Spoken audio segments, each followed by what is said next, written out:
Hi everyone, it's Ren here. I hope you're doing well, and this video will be dedicated to the strange and yet existent concept of being a French INFJ. I don't know any French INFJs, believe it or not. I have never met any French INFJ.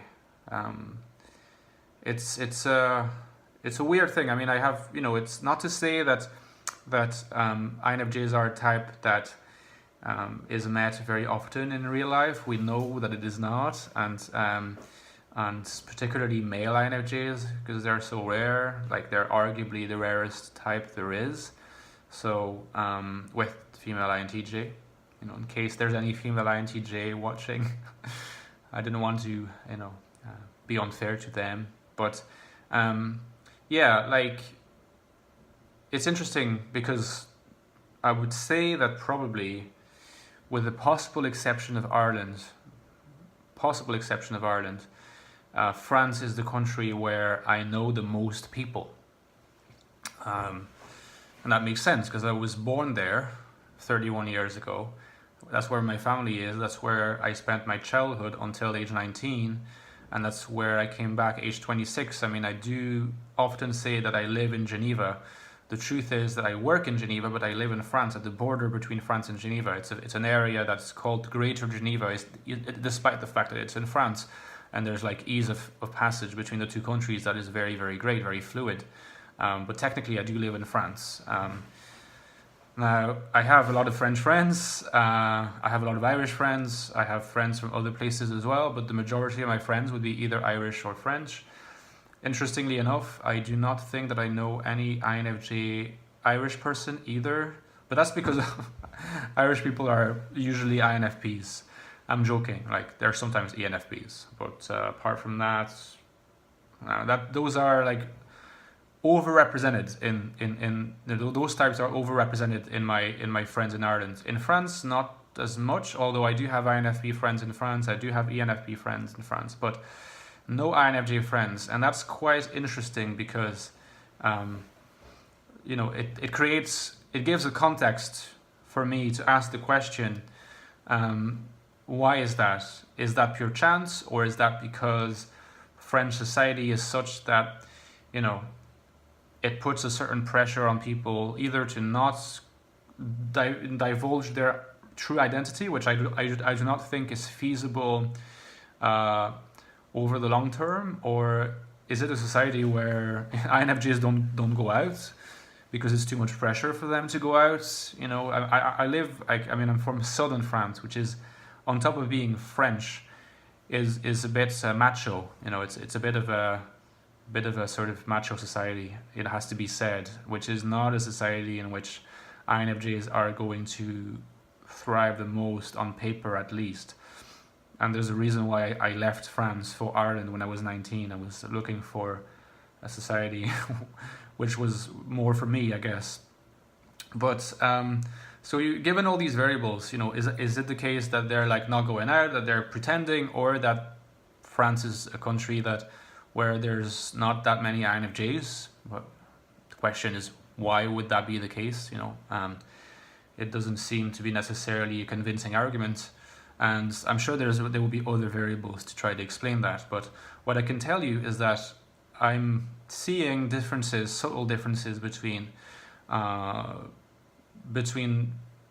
myself, and I don't know if that's being a French INFJ, but because I'm the only person that I know who's a French INFJ, I have to kind of use myself and potentially other INFJs. And I think that partly the difference is idiosyncratic. It's a difference that comes from me, but there's also definitely kind of my life trajectory and the impact of my environment that have been influential on how I manifest my INFJness, if you like. And that's what I'm going to be looking at in the second half of this video. Basically, I think that compared to maybe the majority of INFJs that I've come across, either in person, not many of them, or online, I would say that's where I deviate a little bit from the mean Again, I don't want to talk in terms of stereotypes, but let's say like the mean that I've experienced. I would say that I'm a little more extroverted, and I would say that I'm a little bit more comfortable with I don't want to say flirting, because that's not as a derogatory term, but it's a frivolous term. But I have a certain kind of social fluidity that would be perhaps more common to see in ENFJs and ENFPs. And not that I'm a super social creature. I have relatively low resources when it comes to being social. I deplete my resources quite quickly, unless I drink alcohol, but these days I don't really drink that much anymore. So I don't go out that much anymore. But let's say that if I am in a context in which I'm social and I am comfortable and I have all the INFJ variables that are kind of, just on the green light, I've had time to prepare for the event. I know when it will happen. I know when I can go, more or less. I know who will be there. These are variables that I really very much need to know in advance to be reassured in some way about the party or about the event. So I'm not a spontaneous person.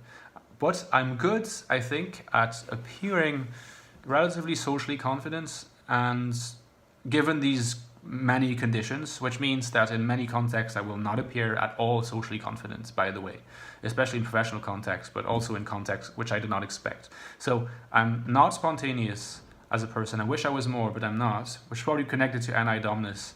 I plan a lot in my head, but I'm decent at appearing relatively spontaneous socially given these conditions, at appearing quite extroverted, I guess, and at interacting with people in a very tactile way. If I'm friends with them, in a warm, tactile way, teasing way, for lack of a better word, flirty way in a platonic sense, and I think that also leads people in real life to mistype me, not the way that I can be mistyped online as an INTJ, for instance, because apparently I'm not as expressive as I think, or I have a kind of detached look a lot of the time. But it's funny because I don't think that in social interactions I would be ever confused with an INTJ. That's not true. I have been confused for an INTJ, but that's probably given the situations in which I was not warned that they would happen, or they happen, and I just do not have I had not planned for them, and so I'm sometimes I really kind of shut down. I don't talk that much, and I still look at people intensely, and so that probably results in people thinking I might be INTJ. But I think the majority of the time I've carefully selected my situations, and I may come across sometimes as an ENFJ or an ENFP. At least it's been said to me. And people who know me well know that I'm an INFJ, but again, I have that kind of persona, and I think that France, to come back to the topic, being a French INFJ has influenced that to some extent because, well, first of all, I have an ENFJ dad, and he's a very FE dominant, seductive, again, platonically seductive person, and I've seen him in action ever since I was a child, and I think because I have the same functions in a different order, sometimes I've taken after him. I probably grew to imitate him a little bit because I saw that with him socially it worked, and so I can channel my inner ENFJ at least for a little while, in which I probably reproduce some of the behaviors that my dad has, So that's one aspect, and that's why sometimes I can come across, I think, as the way that I described, that is not necessarily the typical way for INFJs to be, although there is a potential for that, as I explained, I think, in my INFJ and seduction video, which seems to have found a good echo with people. So there's that dimension. And then there's the whole dimension about being slightly more assertive and extroverted than the typical INFJ. And I think that's really France that made that happen for me, because France is a country where if you're not confident and if you're not extroverted, like any place, probably you're going to be sometimes in difficult position to push your agenda, and I mean that in the nicest possible way, forward. You know, assert yourself, reach your goals, meet people that you relate to, meet a potential love interest also. You know, all these different things are hard in France if you are introverted and sensitive and you show it. You know, and I'm sure that's the case everywhere, but France, particularly the south of France, where the society is a little macho, encourages you, if you have the willpower and the resources, to, in French we have this expression, is to do violence to yourself. I don't know if that exists in English, but it's a very graphic and it's a very nice to express that idea. It's violence, is that you do something, it feels violent because it's not your nature, but in the end it's kind of strengthening you a little bit. Even though if you were to exaggerate that strengthening, then you'd end up being anxious because that's not who you are. But if you work on it a little bit, you can sort of become a little tougher. I haven't become tougher, but I think that I've become a bit more assertive in certain contexts and a little bit more extroverted, given a context in which the other variables I mentioned earlier are met. And France really made that happen for me, because with my dad, who takes a lot of space, I love my dad, but he takes a lot of space and he has such a big personality, and a lot of my friends, extroverts, confident, or having at least the aura of confidence, you know, that sometimes you can experience in French people, you know, when it is said that French people appear like they're proud, sometimes maybe even a bit rude, a bit dismissive, and that they're convinced that they're great because France is great. These are stereotypes, but I can tell you that as a French person who's not from Paris and who is introverted and sensitive, I have definitely experienced that in a way that I've never experienced in a country like Ireland, for instance, where people tend to be more modest, for sure. They tend to be a little bit less in-your-face extroverted, and I think that if I had grown up in Ireland, I'd be a very different kind of INFJ at least a different kind of INFJ than I am now. I don't know to what extent I would be different, but I would be different because I had to learn, because I had the resources for it, and probably, again, the example of my dad helped, but I had the resources to make myself become more confident, at least seeming confident, because I don't know if I am that confident deep down, but more confident, more assertive. So, and that's more like almost an INTJ thing that comes across sometimes. Like I do my thing, and in the end, if I'm criticized for it, it's going to affect me, it's going to upset me, but I will still do it.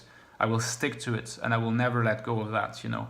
So I have a certain firmness that, again, I think that growing up in France has allowed me to develop assertiveness and a bit more extroversion as well. And I think that the environmental pressure that France and the south of France in particular exerted on me while I was growing up and reaching into teenagehood and then early adulthood contributed to the current INFJ that I am. Probably slightly more extroverted than the average INFJ, although that's up for debate. Probably a little bit more thinky and assertive. And yeah, that's kind of the point I wanted to make. It probably would be interesting to look into this relationship between one's environment and one's type in more detail. Do I have the current resources, like in terms of my knowledge, of Myers-Briggs and psychology types to do that video? Not quite, but I hope to do so in the future. But that was kind of a bit of a taster. All right, see you guys.